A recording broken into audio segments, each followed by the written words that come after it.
Gas prices jumped 26 cents per gallon in just 1 week, and it's all because of the war that erupted between the United States, Israel, and Iran on February 28, 2026.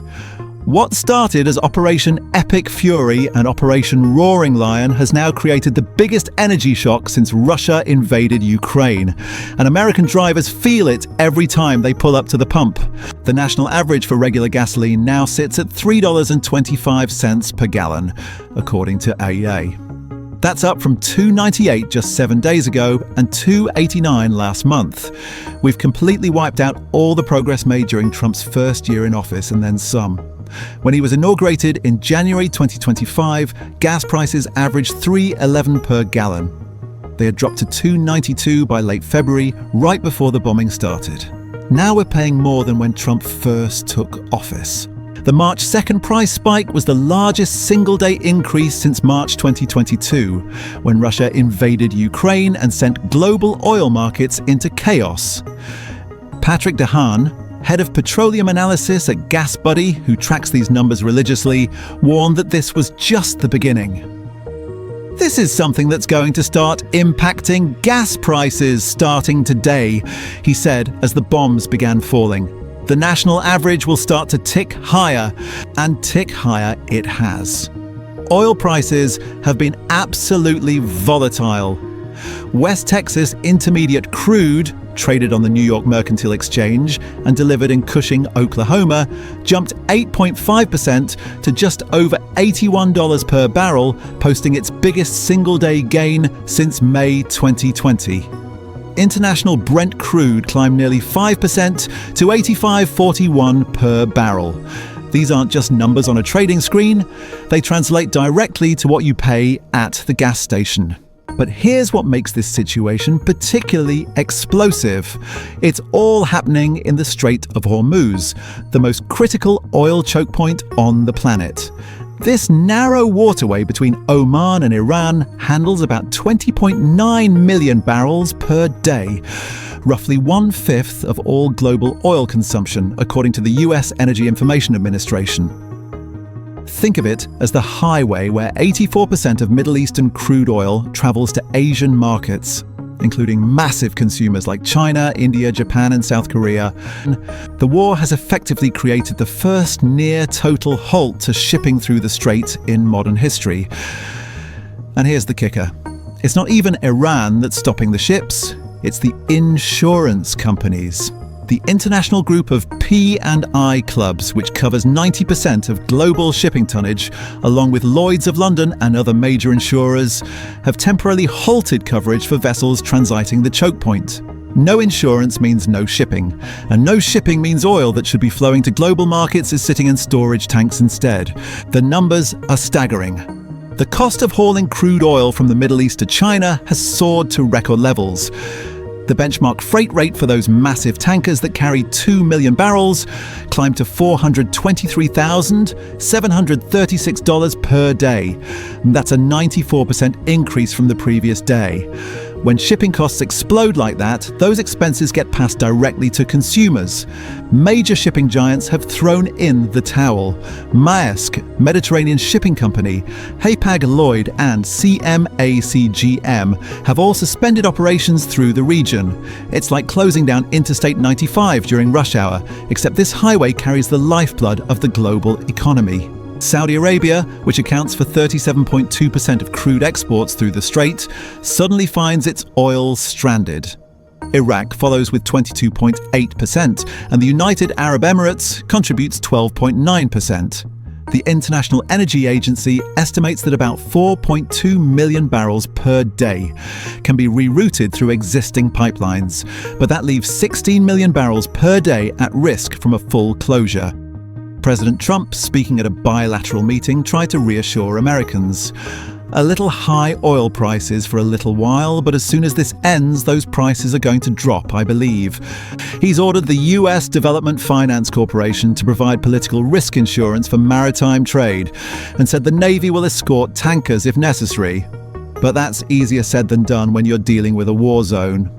The administration is also considering releases from the Strategic Petroleum Reserve to help stabilize markets. The conflict began with massive protests in Iran starting in late December 2025. Economic crisis, the collapse of the Iranian rial, and rising prices sparked the largest demonstrations since the 1979 revolution, spreading to over 100 cities. The Iranian government's brutal crackdown killed thousands. Official figures put it at 3,117 dead, but human rights activists counted at least 6,126, with the true number likely higher. Trump began the largest US military buildup in the Middle East since the 2003 invasion of Iraq.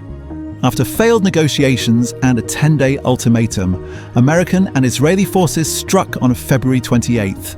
The operation killed Iran's supreme leader Ali Khamenei, along with key military commanders and defense officials. Iran retaliated by launching strikes against US embassies and Gulf facilities, turning a regional conflict into a global crisis. Jorge Leon from Rystad Energy captured the market's shock. The scale of Iran's retaliation has been a big surprise. This is a totally different world from what the market was anticipating.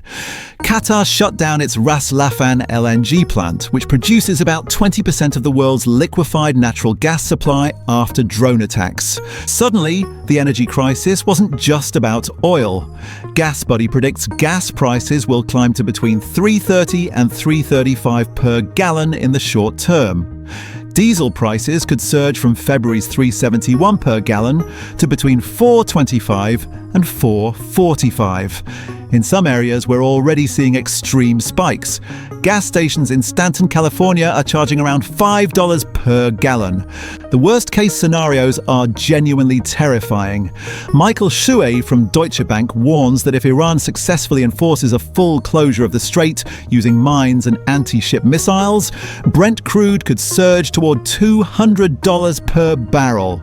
JP Morgan's Natasha Kaneva says if the war lasts more than 3 weeks, Gulf countries' storage capacity will be exhausted, forcing production shutdowns and potentially driving Brent to $120 per barrel. But here's an interesting paradox. America is pumping more oil than any country in world history. We're producing nearly 19% of global supply compared to 15.6% during the 1973 oil crisis, largely from the Permian Basin and other shale formations. Without this domestic production boom, we could already be paying $4 or even $5 per gallon nationwide. The problem is that the United States exports nearly a third of the oil it produces while importing nearly a third of what it consumes. We produce light crude that's great for gasoline but need heavier crude for diesel and other products. The economic implications stretch far beyond gas prices. Former Treasury Secretary Janet Yellen warned that the conflict could fuel inflationary pressures and force the Federal Reserve to delay rate cuts. The Iran situation puts the Fed even more on hold, more reluctant to cut rates than they were before this happened, she said. Stock markets have been brutal. The Dow Jones dropped nearly 785 points in a single day, while oil and gas company stocks soared. Boeing, Caterpillar, and other companies that depend on global trade got hammered as investors worried about economic slowdown. Historical comparisons are sobering. During Iran's 1979 revolution, oil output declined by 4.8 million barrels per day, just 7% of world production at the time.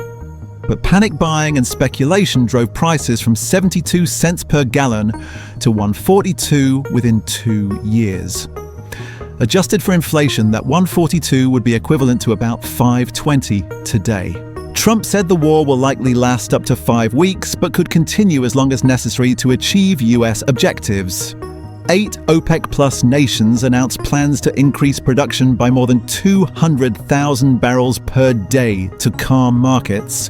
But that's a drop in the bucket compared to the 16 million barrels per day potentially stranded by the strait closure. Energy analyst Bob McNally from Rapid Energy Group put it bluntly.